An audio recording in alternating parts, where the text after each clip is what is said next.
Just listen. I'm sorry what I did to Compton. You are listening to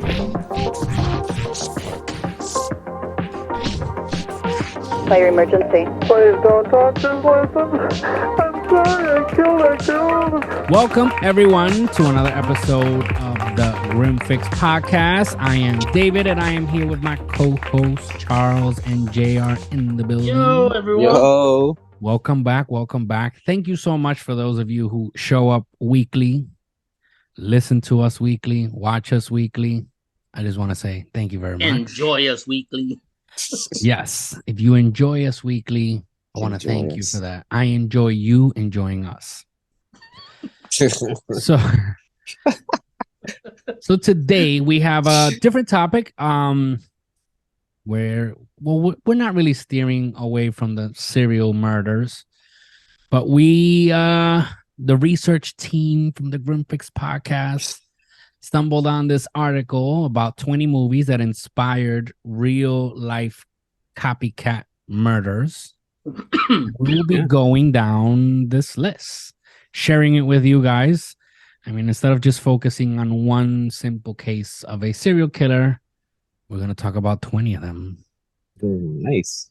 So, first of all, if you have not done so yet, I invite you to follow the podcast, share it with your friends, drop a review, give us a few stars. If you are watching us on YouTube, I invite you to like the video, subscribe, share with your friends, let them know how wonderful we are, how much better we make your week when you hear us talking about this type of stuff.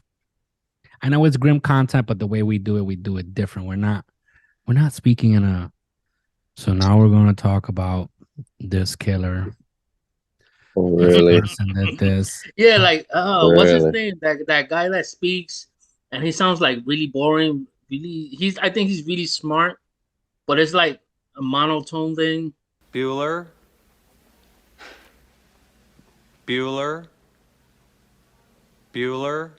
Clear eyes. Yeah, Yeah, exactly. I don't remember his name, but yeah, we do this in a different manner, and I just hope you guys enjoy.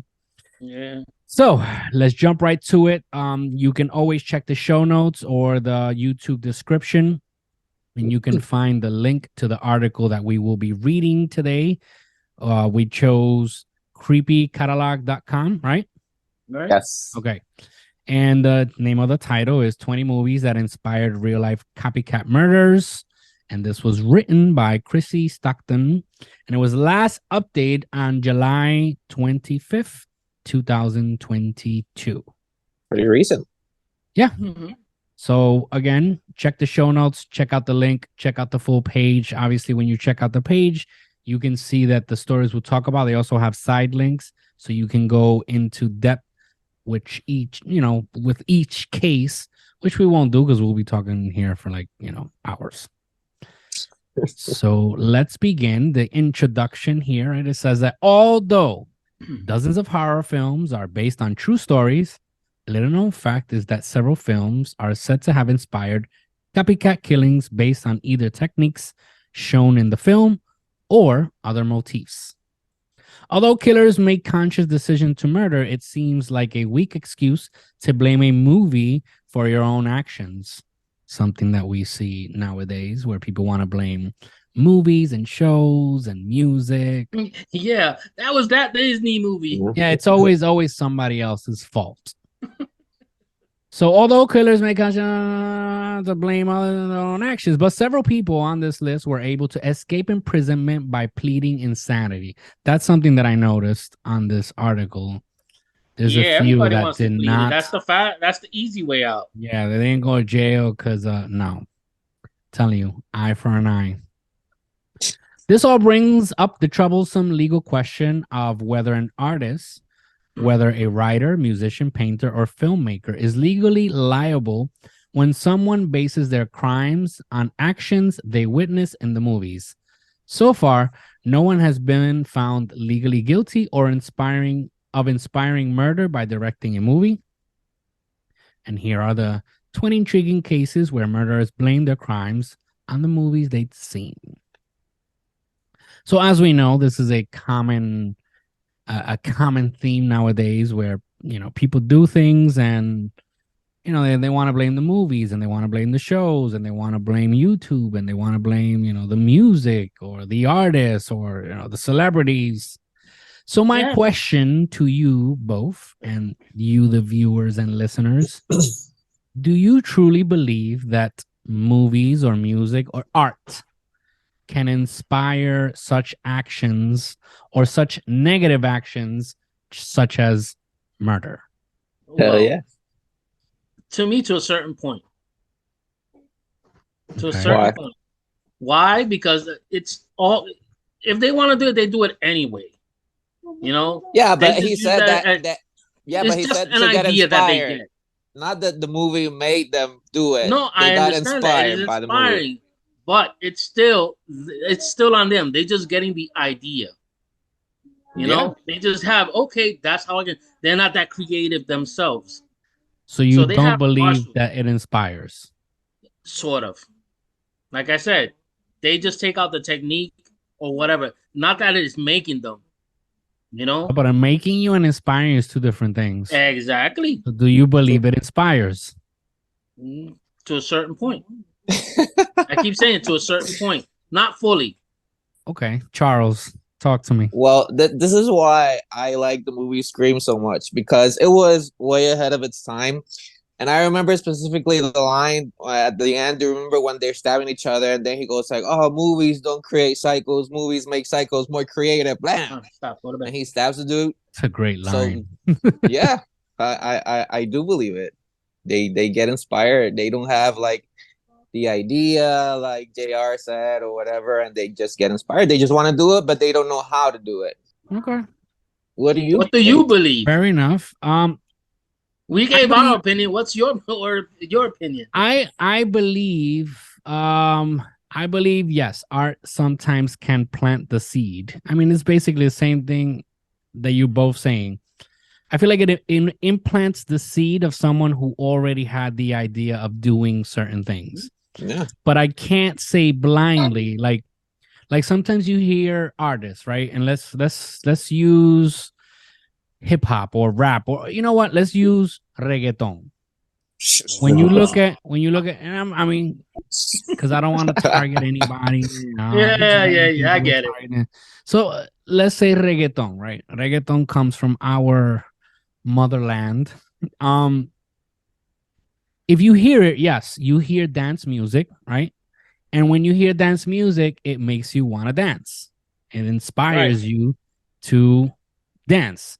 When you hear the dirty content, some people might get inspired that they want to, get it in, right? It's inspiring them. But you also hear songs where they talk about drugs and guns and shooting and killing. And when you look at it, so let's use this example. When you ever heard a song that you hear, especially the beat, fuck the lyrics, the beat, and you hear like I've heard Kanye songs that the beat is like, it just makes you want to start running and punching people in the face. Yeah. So that's how I look at it. It gives you like that feeling. So if you're a person that already has that in them, like if you feel like, I feel like getting into a fight, I feel like punching somebody in the face, and you put that song, you're gonna run and you're gonna do some shit. You're saying did the artist make me do it? No, I already had the idea. So and you're it saying gave me that the inspiration. Exactly. that piece of art pushed you to do it. Yes. Okay, but there's some songs, there's some music that gets you pumped up to go do exercising, yet you won't do it. There's some people that won't do it. Yeah, but then they're not pumped up. They're just, they're listening to it. When you truly get pumped, they didn't have the idea. You go. Yeah. You already have that. Once you get that push you need, like when you're running, and then you hear that music, that beat drops. I've had it happen. You know what? I have had it happen when I'm driving. Boots and pants. You heard? What? I've had that feeling when I've been driving. It's like when you hear a certain song, you just want to go like 100. And then you want to do 100. That's what I'm saying. Like it's because you already have that thought Like it's in you, even if it's not processing at the moment that thought, it's already in you. Yeah. I mean, you hear songs that you be like, yo, I could picture me doing 90 on the highway listening to this. Yes. So, but I hate it when I see, especially artists, like when we're talking about reggaeton, right? And again, we're just using that as an example.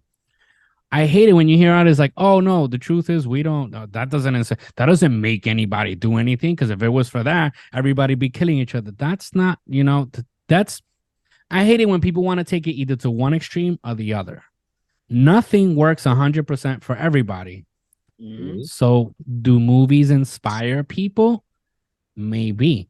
Does it give them ideas? I truly think so. And I remember my mother used to say, when you see things in movies, these are things that are going to happen. It was just revealed to somebody beforehand, and they just put it on film, which we've seen that with The Simpsons over and over and over and over and over. But my mother always said that. She goes, oh, you see this? Like, especially when it was like, I don't know, some like end of the world shit. See that? That's gonna happen. It's just, it was revealed to them before, and they put it on. No, that was just freaking traumatizing for us, yo. That was just trauma. But it's an interesting take, actually. No, it is, because when you look at it, you're like, holy shit! Like when you look back at shows and movies, and let's just use technology as an example. When you look back and you see the technology, how clunky it looks.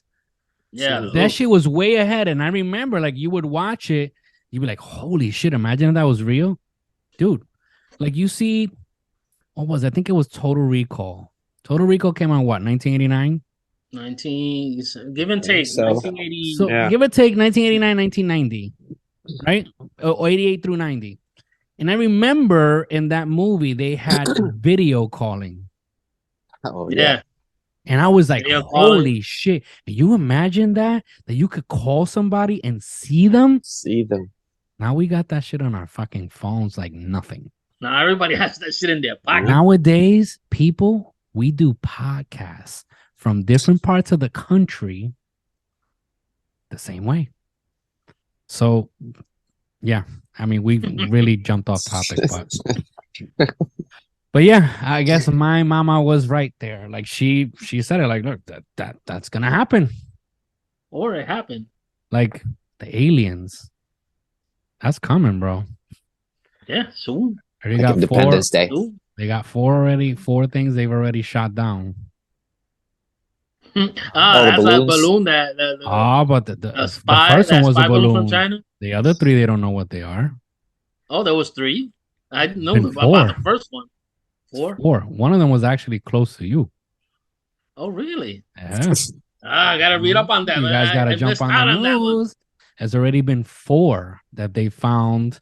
One of them, one of the jet fighter pilots, whatever, says that they didn't understand what kind of object this was because there was no mechanism of propulsion. What? It was just a cylinder in the air. I'm telling you. You got, huh? I gotta read up on more stuff. Signs, bro. Signs. Yeah, one of them was actually by, what is it, Lake Erie?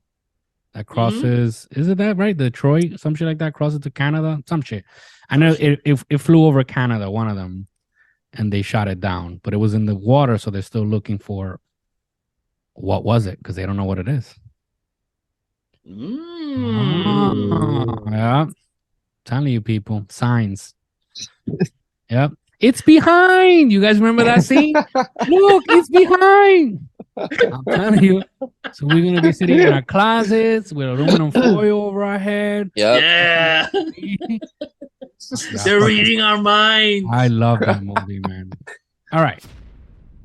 So the first movie that they mentioned, which I have never heard of or never seen because it was in 1927, it was London After Midnight, right? It was a silent film starring Lon Chaney.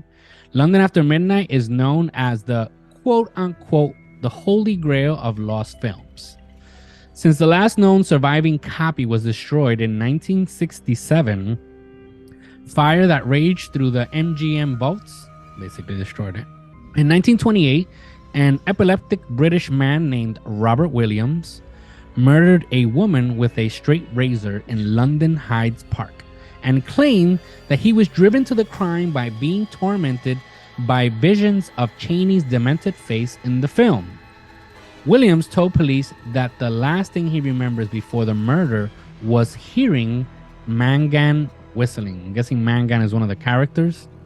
Yeah, well, anybody freak out. Look at that face, man. Yeah, that's what I was gonna say. Like, yeah, the face is not for nothing. It's not gory, yo. It's not gory, but it's creepy. Like creepy, psychotic. Yeah. Something like a creepy pasta. So, quote, then I felt as if my head were going to burst and that stem was coming out of both sides. All sorts of things came to my mind. I thought a man had me in a corner and was pulling faces at me. He threatened and shouted at me that he had me where he wanted me. A 1928 trial ended in a hung jury. A 1929 retrial ended with Williams found not guilty by reason of insanity. So he got away with it. So that's where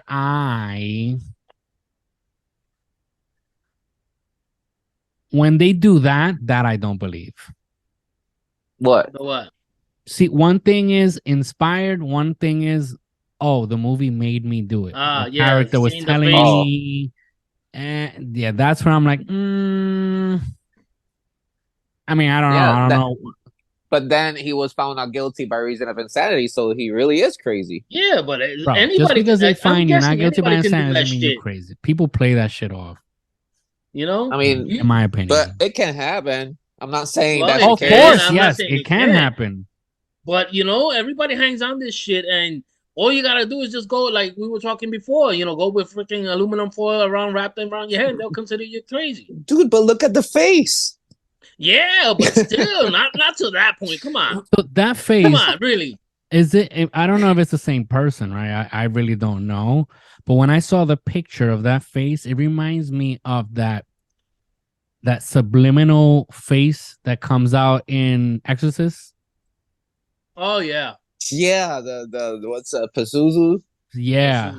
It kind of looks like the same person. I don't know if it's just me making up shit in my head, but no. But then again, we haven't seen the movie. Like, we don't know what's happening. Yeah, we don't know the impact. I actually looked up some clips, but they don't have jack shit. They just they have a little video, but it's with pictures. You know? But the movie itself, no. Yeah, because the movie was destroyed in a fire. Yeah, exactly. The last copy. All right, so let's go with who wants to read The Collector? Me. All right. I'll read it. Well, I've never seen this movie, but it's called The Collector, and it's a 1965 movie. Mm-hmm. And it says, the 1963 John Fowles novel, The Collector, is said to be the book most often found in the possession of killers, except for the Bible. The 1965 film version finds Terrence Stamp playing a socially inept butterfly collector who kidnaps a pretty young girl named Miranda and keeps her locked in his basement. Leonard Lake and Charles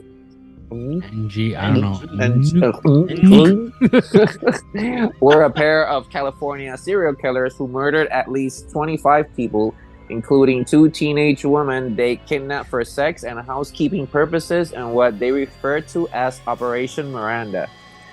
Serial killer Christopher Wilder had a copy of The Collector in his possession when police killed him in 1984.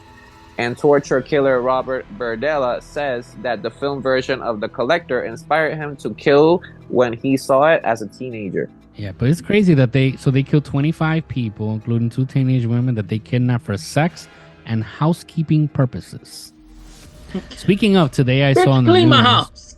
There was this girl that was kept in a freaking basement also by this guy, had her kidnapped, and she escaped. And she escaped while he went out to take his son to school. So that means this guy is living like a normal life. Life upstairs.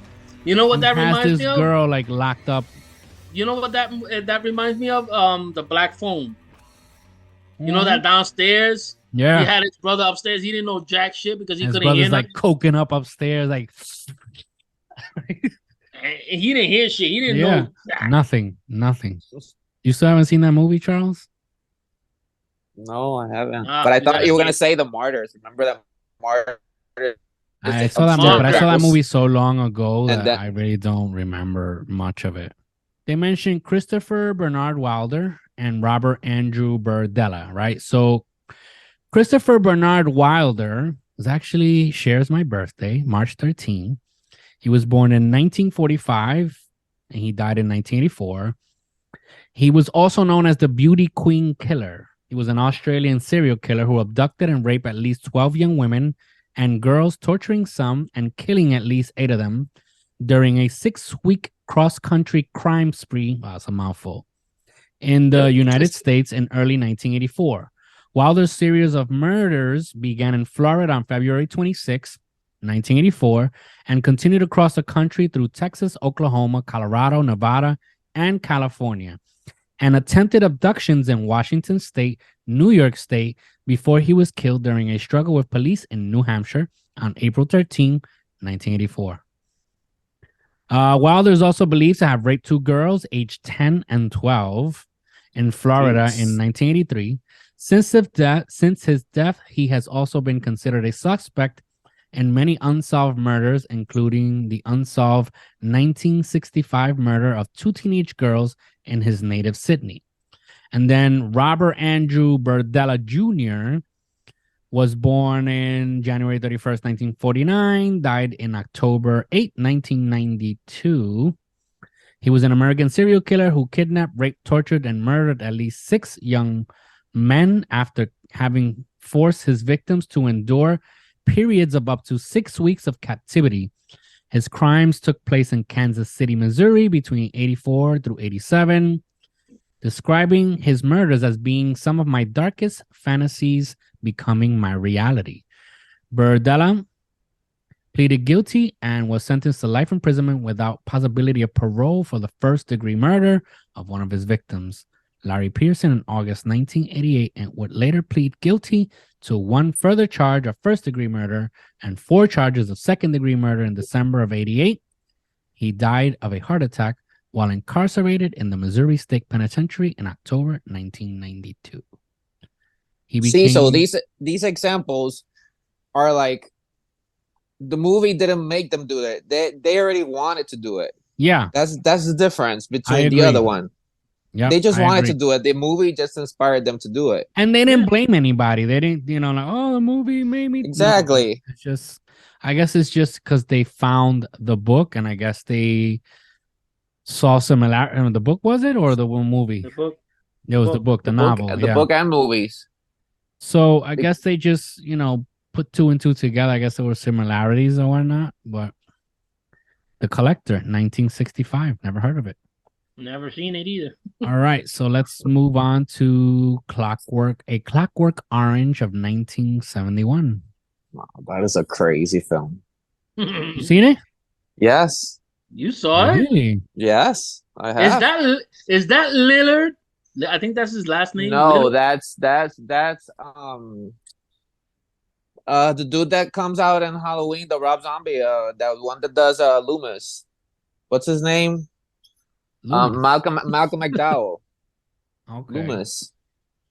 All right. It looks like this guy from 13 Yeah, Ghosts. he looks like Matthew Lillard.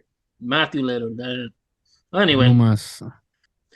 Stanley Kubrick's legendary ode from quote-unquote ultra-violence was based on an Anthony Burgess novel and was so remorselessly violent that it originally received an X rating, which was usually reserved for hardcore pornography. In 1973, a 16-year-old British teen named Richard Palmer stomped a homeless man to death in an incident reminiscent of a gang attack on a homeless man early in the film. A Dutch girl was gang raped in the British city of Lancaster while her assailant singing in the rain. which was directly inspired by the movie. There were so many violent incidents inspired by Clockwork Orange that director Stanley Kubrick eventually withdrew it from circulation in the UK. Why are you going to take it out? Come on. If you're making money off of it, why are you going to take it out? Oh, I guess they start feeling responsible at this point. Like if it's inspiring, like if they're but you know blatantly imitating things of the movie. Because one thing is if the crime is similar, but if you're doing the crime, you're basically recreating the scene, doing the crime, singing the song. Yeah, I guess to a certain point you start feeling responsible. No matter what, if they don't do it from there, they're gonna do it from another. So. Yeah, but that's like thinking, I mean, if I don't kill this person, somebody else will. So let me just do it. Like, no, I get it. I understand that. But I'm still going to get the idea from somewhere else. Yeah, I don't know. Maybe this guy has a conscience, man. I don't know. I've never even seen the movie, so I really don't. Neither have I. So the only one who can say is Sir Charles. Well, they say that the gang attacked on the homeless man, like that's the direct thing from the film. They actually do that, and the singing in the rain song and raping the girl, they actually do that in the film. Yeah, actually, have you seen the memes where he has his eyes with the thing? Yeah, that's from that movie at the end. Yeah, they take his eyes and they put stuff in his eyes and they make them watch films and whatever. Like, it's a crazy film. Stanley Kubrick also did Eyes Wide Shut. Remember that film? I remember the name, never saw it. I know which one it is. He does I think he did The Shining. Stanley Kubrick did The Shining.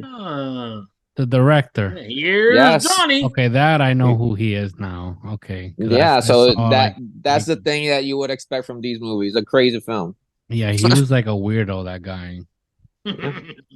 All right, so let's go to 1973.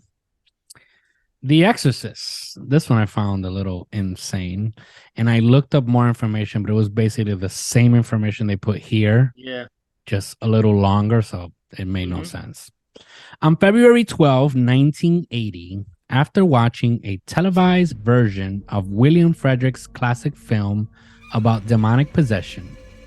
First of all, I gotta stop here. You watched the televised version. They edited yeah, version. Like the most bullshit version. That's the one you watched, and you're gonna say that inspired you. Okay. So Patricia Frazier of Wichita Falls, Texas, cut out her own 4-year-old daughter's heart because she felt that her daughter was demon possessed. At her trial, a psychiatrist testified for the defense that Frazier had suffered cinematic trauma. I didn't even know that was a real term. And did not know what she was doing because she was suffering from delusions of being manipulated by supernatural forces. End quote. Frazier was found not guilty by reason of insanity and was placed in the care of her mother. Ironic for a woman who killed her own daughter. See, I gotta call bullshit on this case. Yeah. She just wanted to get rid of her daughter. That's what it's But remember, that movie, when it came out, it really did impact people. People were fainting and people were throwing up. But again, people in the theaters, when it first came out, uncut. I think that was another movie that had gotten an X-rated, an X rating. I think so. In the beginning, because it was so strong. I mean, for those times. Yeah. But you watched the televised version. the edited version. Now, was televised back then, it was a lot censored like it is now. Because nowadays they censor like every little minimum. No, but now they actually put more words. Like now you could hear shit. You could hear bitch. But words. But what are you gonna watch in the edited version? Like the creepiest the face, the Pazuzu face. Okay, yeah, the face. Then you're like, me. Yeah, me. Like that's. Stop. They're not even gonna show that scene. Do that, and they're not gonna show that on the bed. Yeah, or the floating thing, like. I don't know. Listen, I'm not saying she didn't have any mental issues, because to kill your own 4-year-old daughter, cutting out her heart, you gotta be twisted. Yeah, but like you said, it's cinematic trauma a thing? Did you Google it? No. It's not worth. No, it's. I mean, it annoyed me actually when I read those cinematic trauma from a televised version. Stop it. Like, stop it. But then and then it makes no sense, because then you say she felt that her daughter was possessed by a demon, right?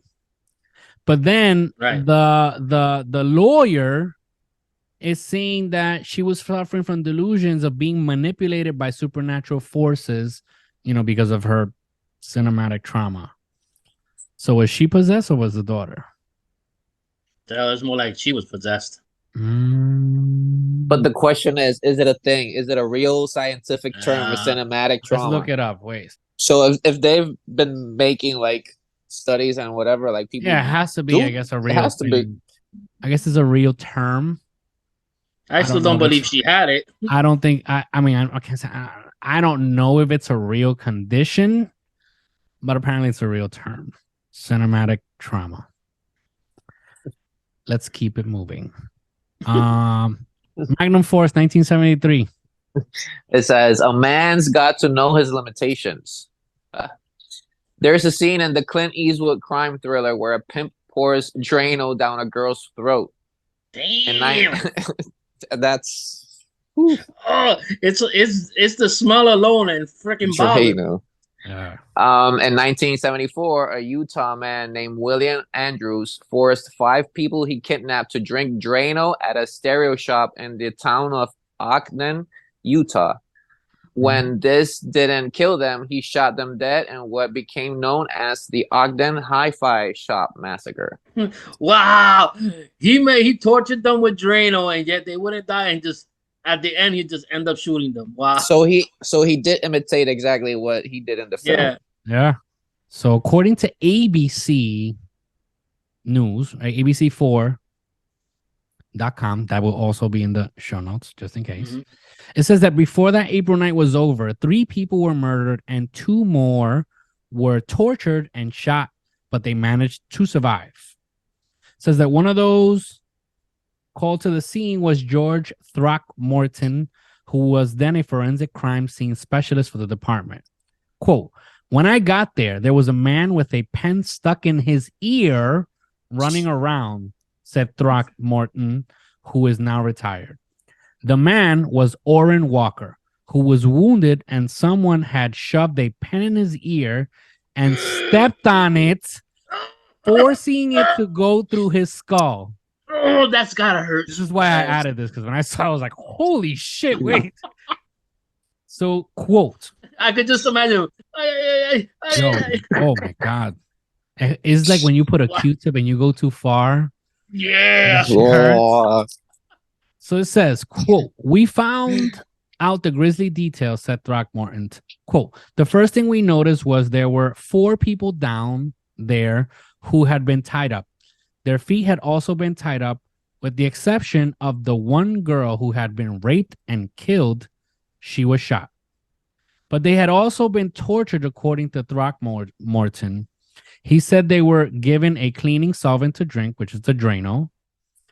Quote, they were given Drano, and when the people in the basement found out, it didn't kill them because they got sick and threw up. So they gave them Drano again and put tape over their mouth so they couldn't throw up. And when that didn't happen, they went around and started shooting them. Jeez. Yeah, that's why I had to add that. I was like, yo, these details. I can just imagine that. Yeah, with that tape, like, you just gotta swallow that shit. Just there. Yeah. No, so these people wanted to kill. They just got inspired by the movie. Let's just give them the freaking idea.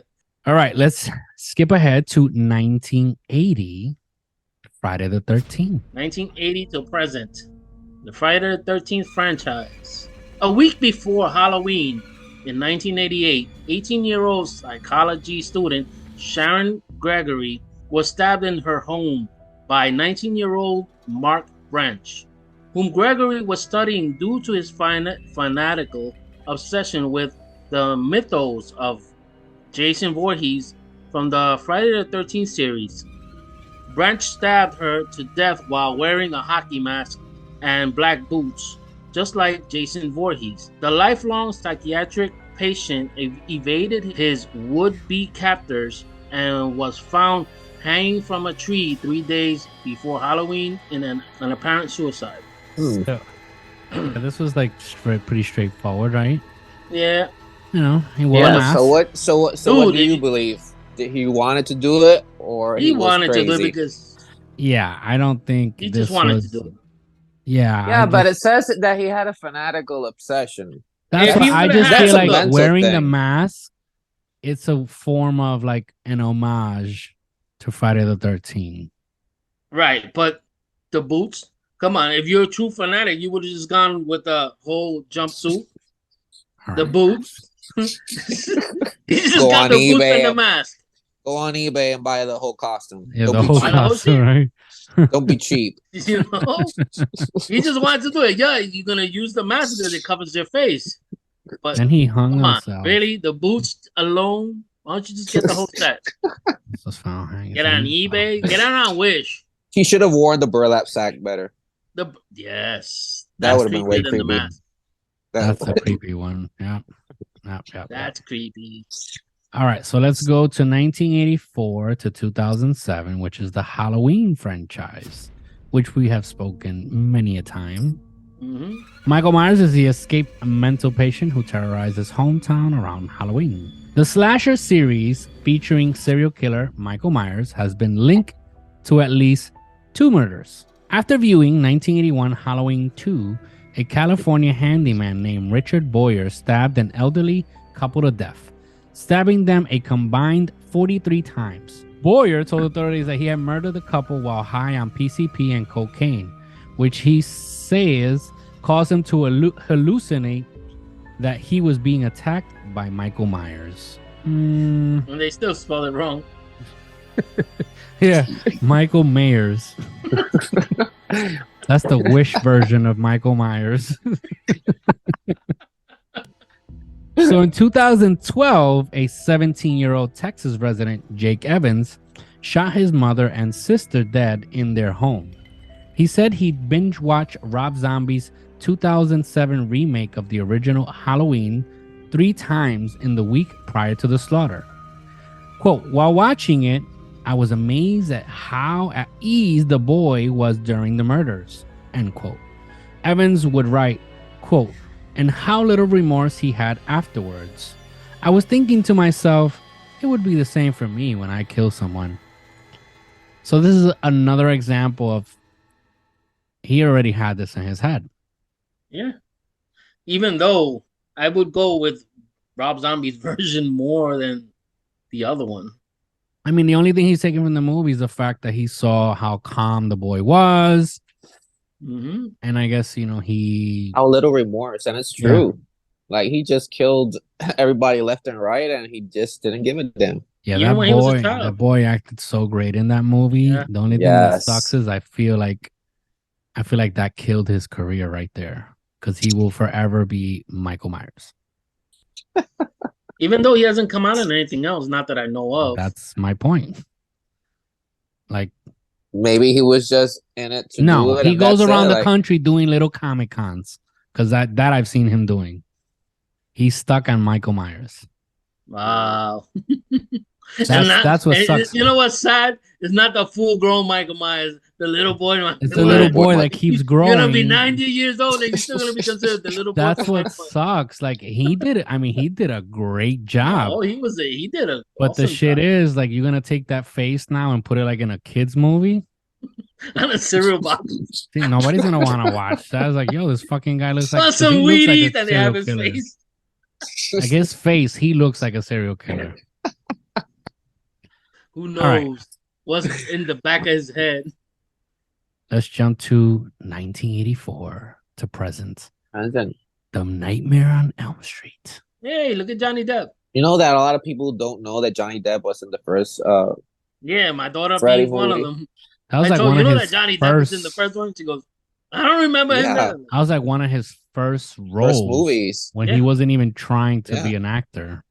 And Kevin I Bacon think he was on Friday 21 13. Jump Street, right? Or it was he wasn't, but that was after. After. Yeah. Well, it says I think according, he wasn't really trying to be an actor. He was trying to be a musician.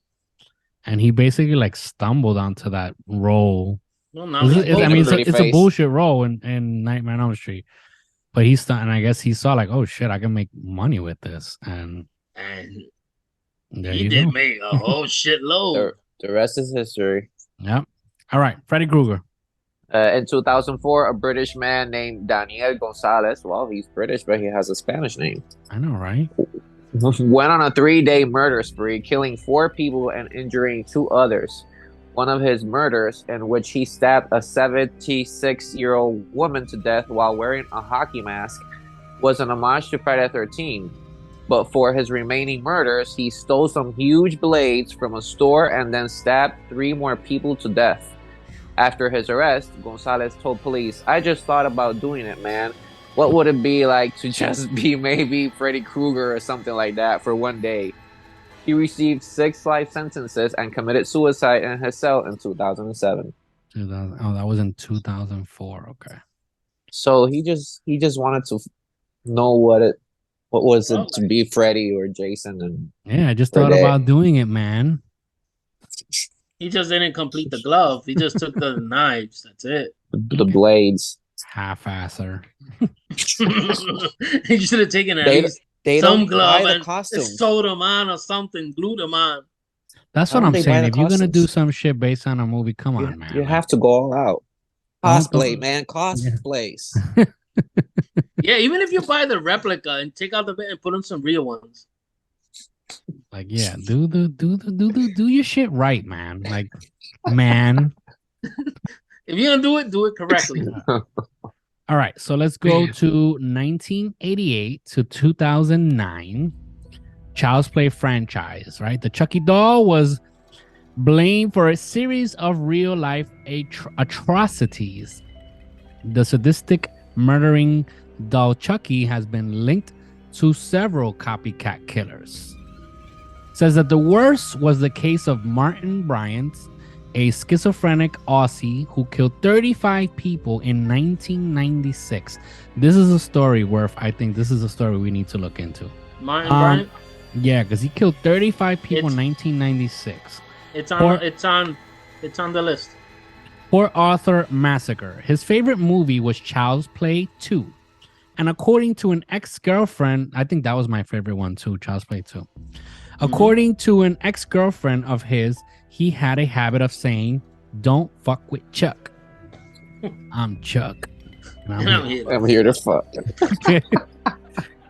In a horrific murder of 2-year-old James Bulger, who in 1993 was kidnapped from a mall in England by 2 10-year-old boys, John Venables and Robert Thompson, and then taken down to some railroad tracks where they bludgeoned him to death and stuffed batteries into his anus. Investigators found that one of the killer's parents had recently rented Child's Play 3. This is a little reach to me. I think I remember that case. We talked about it briefly when we talked about child killers. Yep. Kids that kill. Yeah, one of the episodes that we did. Yeah. Yeah, but that's a reach. That's definitely a reach. They found out that the parents had recently cut it out. All right. In 1992, a 16-year-old British girl named Susan Capper was tortured, raped, injected with amphetamines, and murdered by 6 captors led by another girl named Bernadette McNeely, who reportedly screamed, "Chucky's coming to play," before attacking her and played a rave song that included sound bites from Child's Play during the assault. All right, in 2015, a Russian woman named Elena Lobacheva was convicted of the murder of at least 12 men. A huge fan of the Child's Play series, Lobacheva had tattoos of Chucky and Tiffany on her arms and was called the Bride of Chucky by the press. According to a detective, The movie released over 15 years ago became sort of instruction for Elena. Randomly stabbing the body of a dying human brought her pleasure compared to sexual pleasure. I don't know. I feel like all of these are very they're reaching here. Me too. I don't know. They just want to put out an article. Yeah, it's just like I mean, the first guy, that Martin Bryant, the schizophrenic Aussie who killed 35 people, like that sounds interesting. And his favorite movie was Child Play. Okay, but how is that? I don't know. Let's keep it moving. Let's go to 1989. 1989 Warlock. Okay, 1989 Warlock. I actually saw that movie, just don't remember it too much. Yeah, I remember seeing it when it first came out. Yeah. But there's this guy, right? There was this guy that looks so sort of like Triple H from WWE, right? Went way back when he had the ponytail. Yeah. Right? So I vaguely remember. Okay, supposedly inspired by a scene from the horror movie. I don't even consider it horror. Not a horror movie. Horror movie Warlock. A 14-year-old Canadian named Sandy Charles, aided by an 8-year-old accomplice, kidnapped and killed a 7-year-old boy named Jonathan Timpson. He was dragged into some shrubs, then stabbed, beaten with rocks, and suffocated to death. Charles then attempted to boil some strips of dead child's flesh in a quest to concoct a magical flying potion that in the film had been made from the fat of an unbaptized child. Charles was found not guilty by reason of... Come on. This I can see the inspiration. Yeah, but an 8-year-old, come on. This I can see, like, because kids are impressionable. True. And the fact that he was trying to create that potion that they do in the movie. So that means it goes back to the parents. They let them watch it. Yep. And guess what? Look what happened. That's my point. When I see kids, when I hear kids, sometimes we're talking and it's like, did you see this? And then the kid's like, oh, I saw that. Like, why would you have seen that? Yeah, I saw it with my mom or whatever. Like, yeah, I've seen it on YouTube or TikTok or... That's the way it is. What you're watching. All right, let's go to 1990. I just can't get over that fact that it says horror film. The caption of the picture says an obscure horror film that was penned as the cause for a horrific act of murder and cannibalism. So, do they eat people in the movie? Because I haven't seen it.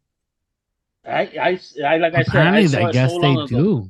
They do. Like it says that they concocted that potion, and in the movie they use the fat of an unbaptized child. So apparently they do. I gotta watch that shit again.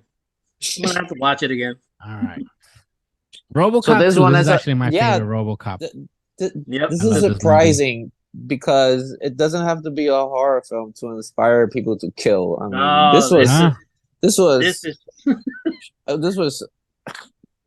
really surprising. I didn't think I got to read this one. It says, okay, so ironically, a futuristic film about a crime-fighting cyborg wound up being blamed.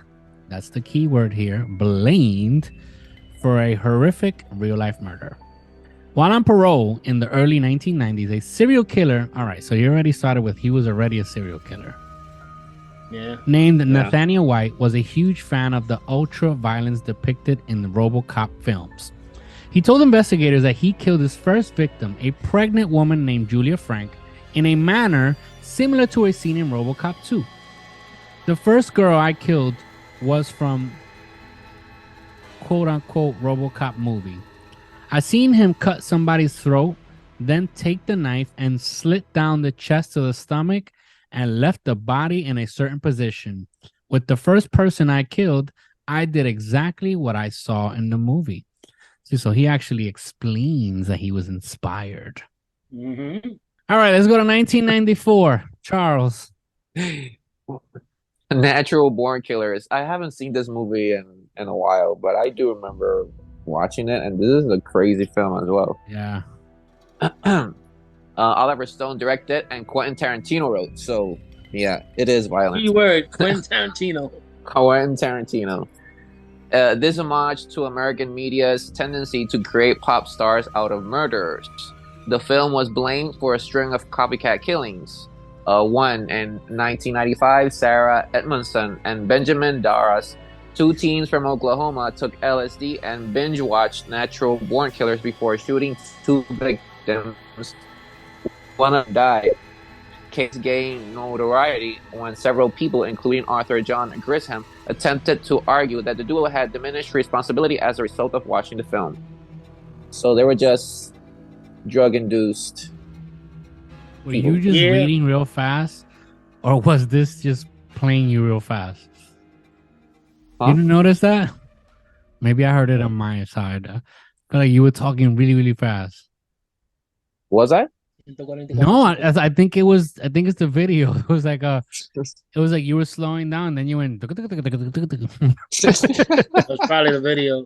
All right, keep going. Yeah. The second one, Natural Born Killers, was also said to be an inspiration for 1999's Columbine High School massacre, in which shooters Eric Harris and Dylan Klebold reportedly kept diaries where they kept referring to, quote, going NBK at some point in the future. See, they have blamed everything for the Columbine massacres. Well, yeah, when Columbine happened, Natural Born Killers was mentioned. The Matrix was mentioned. Yeah. Marilyn Manson was mentioned. Basketball Diaries was mentioned. Yep.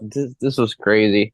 Number 3, when a 14-year-old Texas boy decapitated a 13-year-old girl in 1994, he told police that he did it because he wanted to be famous, like the Natural Born Killers. So he was directly inspired by the movie. He just wanted to do it. The movie just pushed him to do it. A month later, a 17-year-old Utah boy named Nathan Martinez murdered his mother and sister after becoming mesmerized by the film. There are several other murders linked to the film, so many that Natural Born Killers Copycat Crimes has its own Wikipedia page. Interesting. So, wow. Let's go to 1995, Money Train. I remember I saw this movie in the theaters. Okay, Money Train, 1995. One particularly grisly scene in this 1995 thriller involves a toll booth attendant in a NYC subway being set on fire. Soon after the film release, a trio of men were convicted of murder for filling a Brooklyn toll booth with lighter fluid and setting it ablaze. Their convictions were vacated in 2005 based on legal technicality. I remember that. I thought it was gasoline. I kind of do. Yeah, I remember something like that, and I remember them mentioning like it was, it's like it was like a copycat of the whole, unless there was more than one, which I'm pretty sure there was more than one case doing that shit. Like, why would you do that? Just for the fun of it? Well, that's the shit with the toll booth. The toll booth, those are like bulletproof glasses, I think. Yeah. And they feel super protected. And in the movie, the guy slips a little hose through where you pay and just sprays gas on the person. And I mean, that's a perfect example of giving ideas how to do shit. So let's go to 1995, The Basketball Diaries. Leonardo DiCaprio. A sad memoir about basketball and opioid addiction in New York City during the 1960s. I remember I watched this movie after Columbine because they mentioned it so much. I had never seen it, and then I went and I saw it. I still haven't seen it. I just remember him, like, he used to give like blowjobs and like public bathrooms for money because he was so addicted to the drugs. Wow. Yeah, it's a strong movie, and it's like that reminds me of "I Suck Your Dick" from what movie was that? That's Menace to Society. Look at his face. That's funny that he said that. Yeah, I gotta get something for that. So yeah, like I remember that was a strong movie, and being that Leonardo DiCaprio was so young. Okay, so the Basketball Diaries, the film is based on a novel by Jim Carroll about his struggles with heroin addiction, while a rising teen basketball star in New York City features a daydream in which the protagonist, played by Leonardo DiCaprio, enters a classroom toting a shotgun and wearing a black trench coat and massacres school children.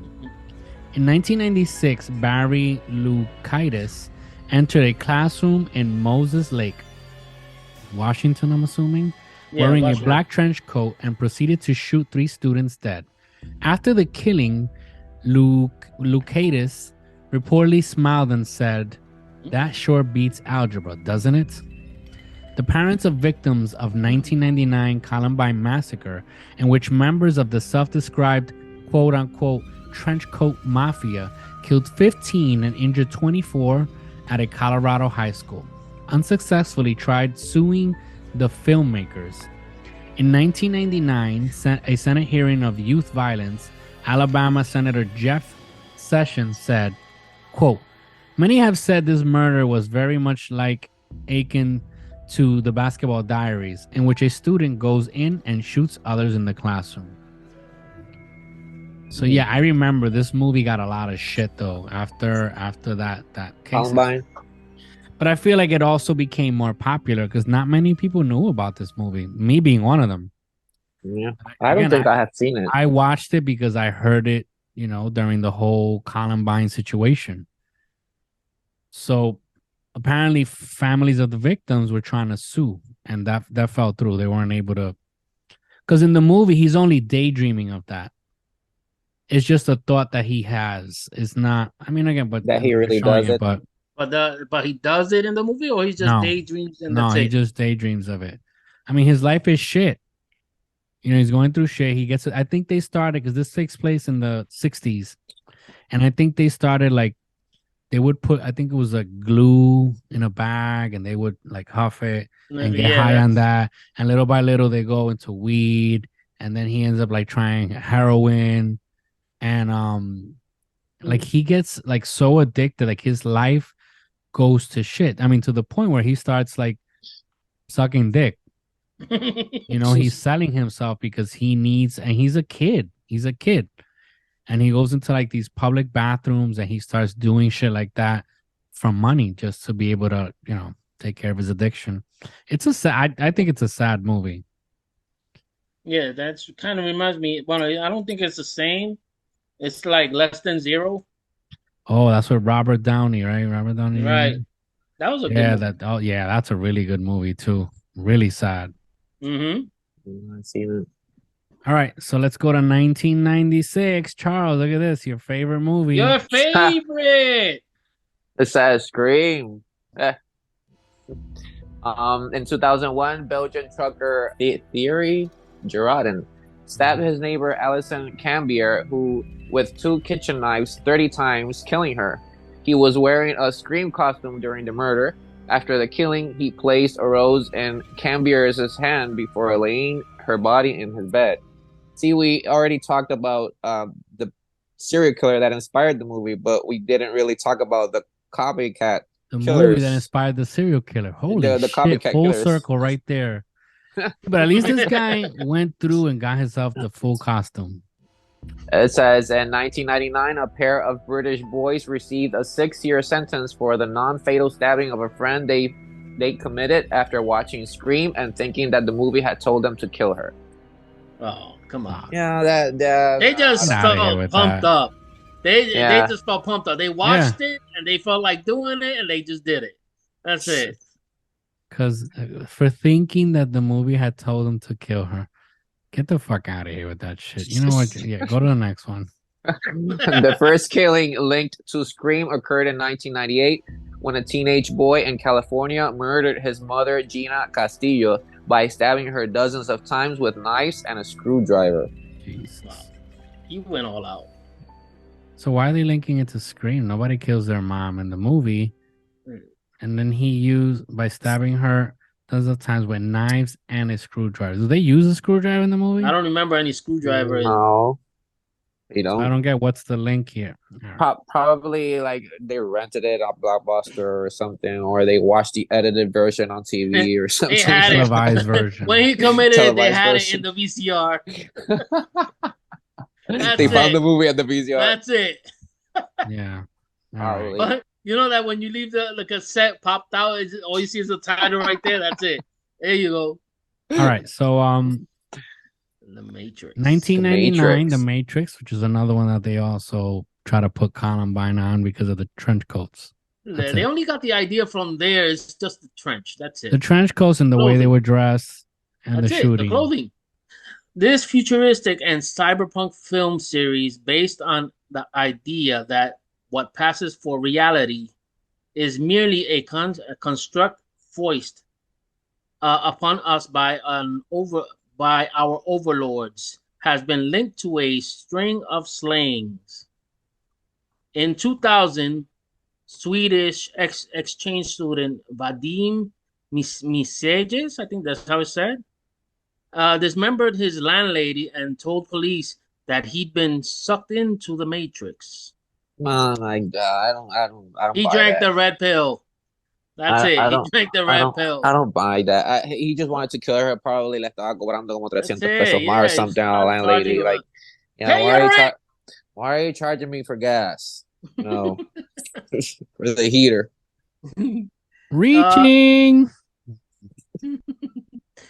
In 2003, an Ohio woman named Tonda Lynn Ansley murdered her landlady because she thought a woman was part of a conspiracy to brainwash and murder her. Okay. See, there's a link right there. Why the land people, right? The owners, the landlady and the landlord. Do they kill somebody, landlords in Not that I know Matrix? of. Not that I know of. All right. Oh, the next one I remember. Unless maybe behind screens. They don't give it out in the story. I don't know. All right.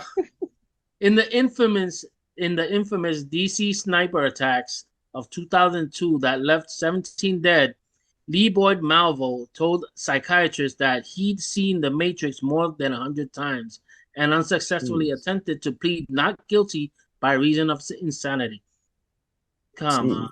Yeah, that case. You guys remember that case? I think I do. I actually don't. I remember. Like, I was scared. I think I do. Like, I was literally scared because, I mean, even though that was the dude in the tower. Was that the dude in the tower shooting people? No, this guy. So this guy, he was a military guy, and I remember this was like right after 9/11. And he like I remember feeling scared. We used to work in Manhattan. He was just picking out people. So he took his car and he took his stepson, and he designed this car where you could lay down in the back, and he had a sniper rifle that would go out through the part where the license plate is, and they would just shoot people like at a mall, the parking lot. randomly pick out. I think they were he killed 17 people, and I don't know if at one point they got closer to New York, and I was like, holy shit, like imagine you just walking down the street. And again, this was after 9/11. Everybody was like on their toes. Mm-hmm. You know, you were scared. New York was a target. Out, right? And you were thinking like, holy shit, like imagine, some yeah.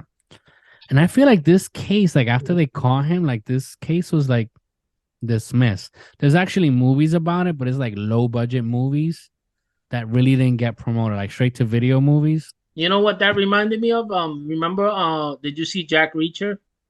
Hell yeah. You remember when they was shooting off? He did something similar from the van. Yeah. That's what it reminded me of. But it was crazy. Like this guy, like I remember everybody was looking for, it was surprising. Usually when they think of serial killers like this, they think of, it's probably a white man and certain age group and whatever. And it ended up being a black guy. I think he was Muslim. I think. He had military background? Sure. Yeah. He had like military background, and he was like teaching his stepson how to do this crazy shit. I kind of remember. Well. All right. There goes what inspired his stepson. the DC sniper, but I didn't get anything from like Matrix. Well, the son said that he saw it a bunch of times. Still, It was his no father who connection. was telling him to do it. His stepfather. Who watches that movie 100 times? To I've me, seen it him apparently. I've seen it like twice, and that's enough. I've seen Breakfast Club like 100 times. I still keep seeing Breakfast But Club. That doesn't and inspire me to. Do you hear this? You want me to turn it up? All right. All right. Let's move to the year 2000. Huh? 2 hits. Me hitting you, you hitting the floor. Yeah. I don't want to get into this, man. Why not? Because I'll kill you. Simple as that. I'll kill you, and your mom and dad will sue me. And I don't give a fuck what. Yeah, that movie's so fucking great. I think it's one of the lowest budgets they ever spent on a movie, and it's so fucking great, man. You never seen it, Charles? And there was no high paid. I have, but I have like a vague memory of it. Holy shit! Like, listen, I remember when we were kids, they would give it every year on TV, and we'd watch it every year. Mm-hmm. And then, like, I mean, I've seen it. I was actually watching it like a couple of months ago. That movie, I don't know what it is, man, because nothing happens in the movie. Nothing. It was, and the thing is, they all newbies. You know, they're not even high paid. Yeah. Yep. Molly Ringwald, I think, is always the highest paid actress there. The highest paid, and maybe this guy, Emilio Estevez. But it's such a fucking great movie, man. I like it. I enjoy it a lot. All right, American Psycho, 2000. Buddy's favorite movie. You know, I actually watched this movie like recently. I never cared. I tried. It's such a stupid movie. I mean, let me just say this now. I think it's such a stupid, terrible movie, and the fact that my son was quoting this movie, I was like, "What the fuck?" He was like, "Yeah, I've seen. Oh, we've seen it. I guess they see it online with his friends." And like they fucking quote this movie. I was like, you know what? Let me sit down and watch it. Holy shit, what a horrible movie. It's so bad. It's so bad. And mind you, I like Christian Bale. Now, this is actually the first movie that I remember seeing Christian Bale in. And I was like, wow, this is stupid. To the point that when I saw him in Batman, I got pissed off. I was like, why is this fucking douchebag playing Batman? Which now I think he's one of the best Batman ever. But at that point, I hated him for the movie that he had taken out. Yeah. All right. Got that out the way. Now you can breathe. So a materialistic and narcissistic yuppie goes on a killing rampage. The film about a psychopathic yuppie serial killer was based on Bret Easton Ellis' novel of the same name and has been traced to several murders. Canadian serial killer Paul Bernardo was rumored to keep a copy of Ellis's book by his bed and refer to it as his quote-unquote Bible. In 2004, South Florida middle schooler Michael Hernandez killed a classmate and told police that the character of American Psycho protagonist Patrick Bateman. Okay, Patrick Bateman is the guy. I was gonna say, wait, isn't it this guy? Justin Bateman? Oh no, what was the name that I said? Jeez, Christian Bale. Oh. Christian Bale. Patrick Bateman is the character. Was a major inspiration for his crime. In 2012, Canadian psychopath Luka Magnotta filmed himself murdering his male lover. Huh? I remember that. Do you guys remember that? Somebody sent me something, and they were like, "Oh, dude, you got to see the snuff film, blah blah." And literally, it's about this dude that he goes with an ice pick and he ties somebody, and he just like, bam, his male lover, while a song of the American Psycho soundtrack played in the background. Yeah, you gotta watch on Netflix. Don't Fuck with Cats. It's about that dude. Oh, I started watching it. I saw like the first 15 minutes, and I meant to keep watching it because I was busy doing something, and I was like, oh, I'll watch it later, and I forgot. They show like a skimp of the snuff film on the series. They don't show it, but he got caught because he started torturing cats. Yeah, and he was posting those videos online, and that's how he got caught because people were upset about that. and people found him, and yeah, like it's. I gotta look into that. But Yeah, speaking it's of a great- American Psycho, you know the only line, mind you, I haven't seen the movie yet. Well, I did see because I remember when it came out. I remember Opie and Anthony had running jokes about this movie, and I sat down and I tried to watch it once, and I found it so terrible, and I stopped watching it and I didn't finish it until like 2 or 3 months ago that I watched it. The only thing I always remembered about this movie is the scene. Don't just look at it, eat it. Sabrina, don't just stare at it, eat it. That's the only thing I always remember about that movie. Because Opie and Anthony, I'm telling you, they had jokes for days with that shit. Don't just look at it, eat it. When he's doing the threesome with the two girls. All right. So finally, in 2014, a Hong Kong-based man named Rurik Jutting filmed himself murdering 2 Indonesian women in his apartment.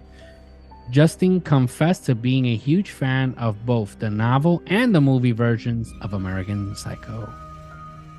So these were examples of people that wanted to kill, and the movie inspired them to do it. Yeah. Yeah, The movie didn't make like them a do role it. model. That's it. The only person who used it was Luka Magnotta. He used the soundtrack. The soundtrack, yeah, and like. Let's move on to one of the biggest letdowns. Yeah, Queen of I've the had Damned. in the Queen of the Damned, years. 2002. Yeah. Okay. Movie that I waited over 10 years for. I gotta give mad props to Aaliyah. She did a great job as Akasha. It still breaks Is my it heart. Aaliyah or Aliyah? What's Aaliyah. Aaliyah? Well, this film that stars Aaliyah as vampire queen Akasha inspired an English hipster named Allan Menzies, who murdered his best friend Thomas McKendrick, drank his blood, and ate part of his head. See, at least he followed the book. They didn't even show that on the film. No, they didn't show shit in the film, man. Menzies told police that he'd been visited by Akasha in the night, and that she promised to make him a vampire in the afterlife if he murdered his friend. By his See, friend. That's psychotic right there. So he's crazy. I believe so. Even though it doesn't say that he claimed that, or it doesn't even say if he went to jail or not, but yeah, I don't know. So he must have gone to jail if they got the story. Yeah, the police, he told police. Interesting. All right, let's go to 2004. The Saw franchise. The Saw franchise. This is a movie that when I saw in the theaters, I thought the same thing. Yo, this is gonna inspire people to do shit. Well, but yet it the didn't toy inspire box that much. killer. They Remember the inspired toy box killer? Huh? Remember the toy box killer? True. He would put I the think tape. Toy Box Killer, they got inspired by him. Yeah. True. All right. Anyway. Okay, the Saw franchise, 2004 till present. It says here, British emulated the grisly scene from Saw 6. Stop right there. Saw 6. That's like the stupidest one. All right, wait. Before that, have we noticed that most of these people that are imitating movies are either British or from other places? Even if it took place in America, they come from other places. Have we noticed that? Yeah. All right. Yeah, see? All right. Saw 6. Oh my God, what a piece of shit movie. Like, are you inspired by it? All right, let's go.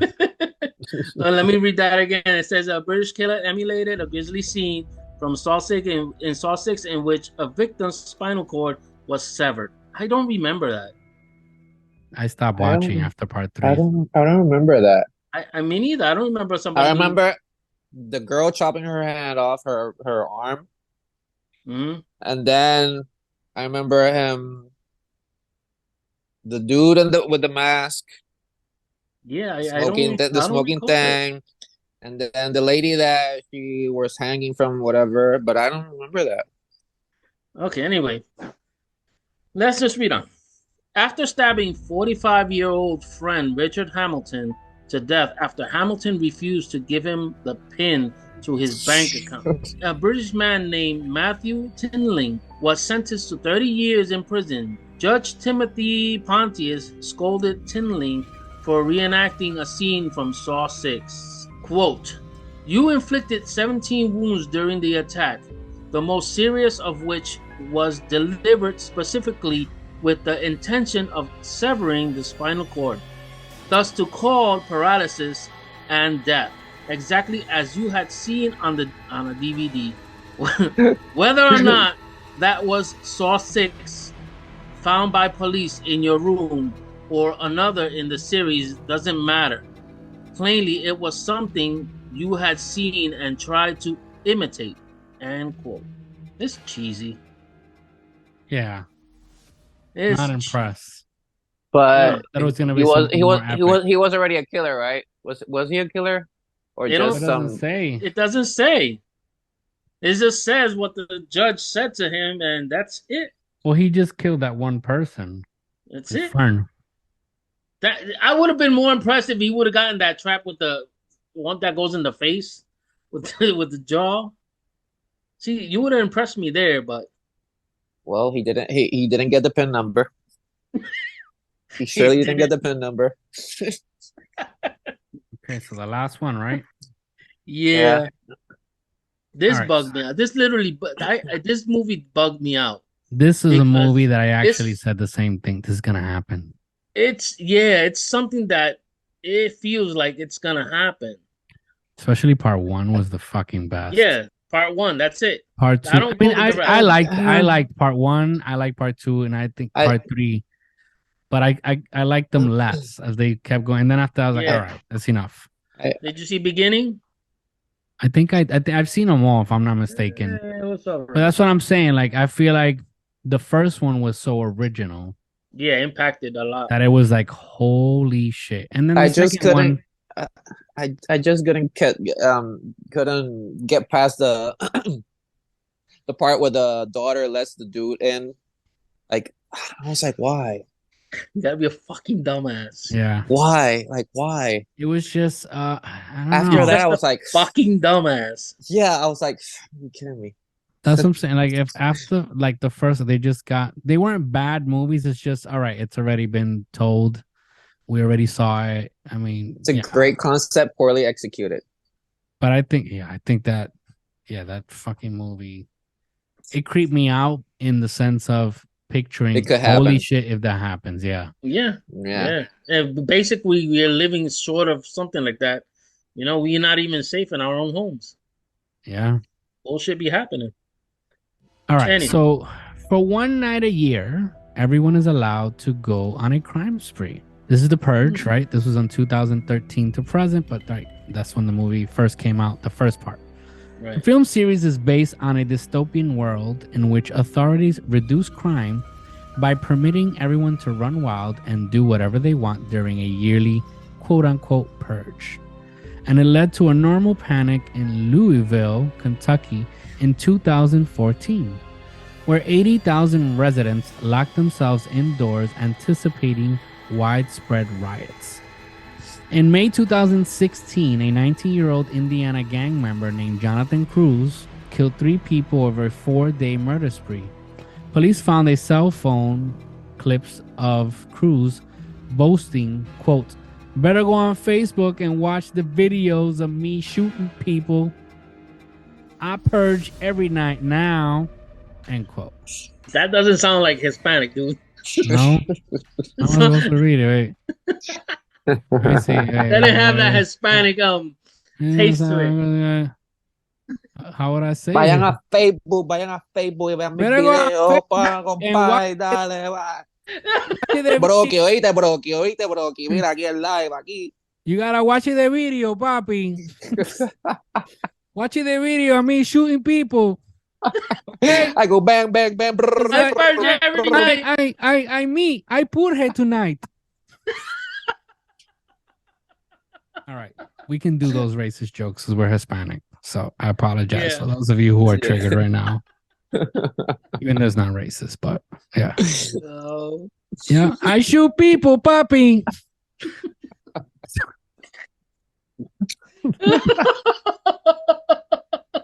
All right. That was a good one. So that has been the list of the 20 movies that are supposedly, I think, I call bullshit on a few of them, but I call bullshit on a lot of them. Yeah, most of them I can say. Like, apparently, movies inspire real life. There's a saying about that, right? Is it when life imitates art, something like that? Yeah. Right? Yeah. Yeah, they say that line in Scream too. But I gotta say, he's always quoting something on Scream because that movie is brilliant. I'm telling you, the idea. It's the idea behind Breakfast Club that way, but yeah, it's the idea behind it. That means you've seen that movie a shitload of times. 100 times. Have you seen it 100 times? And he's seen it 100 times, and yet it hasn't made him go kill somebody dressed up as Ghostface. True. So I don't know. Again, I reiterate that I do believe art inspires to do good or bad, because the truth is art also inspires to do good. Like, I see entrepreneur movies and I'm pumped. I want to become a millionaire tomorrow when I see them. I'm like, oh shit. When I saw the movie The Founder, I was like, yo, I'm gonna start 10 McDonald's tomorrow. The Wolf of Wall Street. Wolf of Wall Street. Yo, I want to fucking sell stocks and do the same shit he did. All those movies inspire me. But again, they inspire me to do something good. Obviously, I'm not inspired to go and do drugs off a woman's asshole. I mean that I don't get inspired by that. But so we can say that you gotta be fucked up in the head first. I think the thought, for then to have an effect, right? I think the thought has to be, again, good or bad. Yeah. Because good or bad. You can watch a million inspirational movies. You could watch a million speeches, motivational speakers, and see. So one of the sayings that I always use when life coaching, I always tell the people this: until the wanting of you to change is stronger than the wanting of you to stay the same, you will never see changes. Right? So that's how inspiration works. Until you really want to, so let's say in the negative way of killing, if it's something you've wanted to do it and you have that thought, one day you might see or hear something that might be like, that's the click, and you go ahead and do triggers? It. Did that make you do it? No. But it gave you the push you needed, the inspiration. Yeah. And just like the positive shit, you want to do something good with yourself and you watch all these amazing movies and you're inspired. Holy shit, I want to do this. I want to do a business. I want to, I don't know, play the lotto, whatever the fuck. Until you really want to do it, then you watch something or hear something that gives you that inspiration and pushes you. It won't happen. Yeah, completely agree. But I do believe art inspires. That's the word. Sorry. Inspires to do things, good or bad. So I want you guys that are listening to us or watching us on YouTube, leave us your comment. Do you believe art they inspires? Gotta be inspired to leave a comment and subscribe. Does this podcast inspire you to want to leave a comment? Does it inspire you to want to share this with your friends? Does it inspire you to leave us a review or stars? Does it inspire you to go to Facebook or Instagram or TikTok and search for our content and reach out to us? I don't know. Do you have a story that inspires you to want to drop us a line at thegrimfixpodcast@gmail.com? And does it inspire you to tell us your story? I don't know. That's for you to decide. Your murder confession. Till next week, this is the Grim Fix Podcast. Please be inspired to be safe. See you guys next week. Peace. Let's eat some pizza right now. Pizza.